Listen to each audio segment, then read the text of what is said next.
Arts college రాజమండ్రిలో government college. ముందుగా గుర్తొచ్చే కాలేజ్ మన ఆర్ట్స్ కాలేజ్.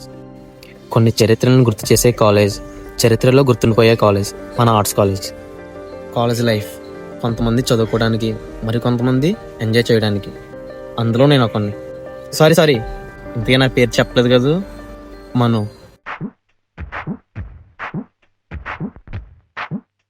పదా లోపలికి వెళ్దాం. అబ్బా, ఇక్కడ ఉన్న ప్రశాంతత ఎక్కడ ఉండదు. ఎక్కడ ఉండిపోయితే కాలేజీలో చదువుకుంటూ వస్తున్నారు అనుకుంటున్నావా? రీల్స్ చేసుకోవడానికి వస్తున్నారు మామ. క్రష్ అంటే ఏంటి మామ? క్రష్ అంటే అదొక ఫీలింగ్ రా.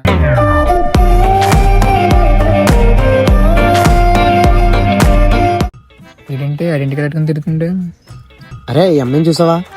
ఎందుకే లైబ్రరీ దగ్గర చూసాను రా. ఓయ్, ఈ ఐడి కార్డ్ నీదేనా? ఏదో చెప్పాలంట. ఓ పని చేయను. అర్థమైంది. ఇంకెన్ని సాంగ్లు వేసుకుంటారా? నా డ్రీమ్ సాంగ్ రా. ప్లాన్ చెప్పనా? ముందు ఫ్రెండ్షిప్ చేయి, దాని తర్వాత లవ్ చేయి. సెట్. నువ్వు కోసం ఫ్రెండ్షిప్ చేయలేనురా. నీకు ఒకటి చెప్పాలి.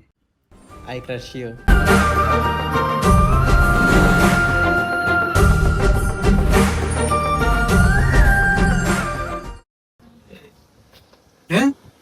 ఎప్పుడు రాసిపోయినాడు మళ్ళీ కాలేజ్ డ్రెస్ వేసుకుని మరి బయట వచ్చి వచ్చిందంటే ఏదో మొత్తం మీదకి నేను ఒక ఎదలాగా అసలుగా మారాలి అన్న స్టేజ్ వస్తాను. సార్ అప్పుడే చెప్పారు మన వాళ్ళని 10 రోజులు చదువుకుందాం. సక్సెస్ అయ్యి